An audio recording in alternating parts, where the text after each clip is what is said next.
Operation सिंदूर परे मध्य आतंकवाद विरोध में भारतर लड़ाई जारी रही। एही परिप्रेक्षी में एबे भारतर 7टी प्रतिनिधि मंडली आतंकवाद विरोध में भारतर शून्य सहनशीलता नीति को विश्व सम्मुख में उपस्थापन करेंगे। एथिरे वरिष्ठ कांग्रेस नेता शशि थरूर का नाम मध्य सामिल करा जायछि। शशि थरूर एहा उपरे निजर प्रतिक्रिया दैछन्ति। 7 जणिया प्रतिनिधि दल में तांको नाम सामिल हेबा परे शशि थरूर कहिसन्ति, मु सम्मानित अनुभव करुछि जे भारत सरकार मते 5टी प्रमुख देशर सांप्रतिक घटनावली उपरे देशर दृष्टिकोण उपस्थापन करिबा पई एक सर्वदलीय प्रतिनिधि मंडलर नेतृत्व नेबाकू कहिसन्ति। जेतेबेले देशर स्वार्थर कथा आसे एवं मोर आवश्यकता थाए मु पछकु हटे नाही। भारतर एही प्रतिनिधि मंडली आतंकवाद विरोध में भारतर कार्यानुष्ठान को विश्व सम्मुख में उपस्थापन करेंगे।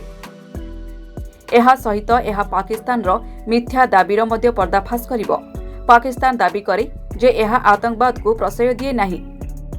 भारत एबे फोटो एवं वीडियो माध्यम रे एहार प्रमाण देखाइबो एवं एही मिछ को विश्व सम्मुख में प्रकाश करिबो।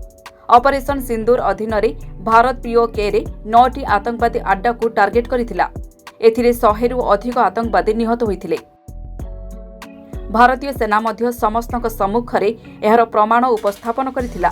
तथापि पाकिस्तान अभियोग करिथिला जे भारत स्कूल एवं मस्जिद को टार्गेट करिछि, जहाको भारतीय सेना अस्वीकार करिथिला। ब्यूरो रिपोर्ट, निसर्त न्यूज।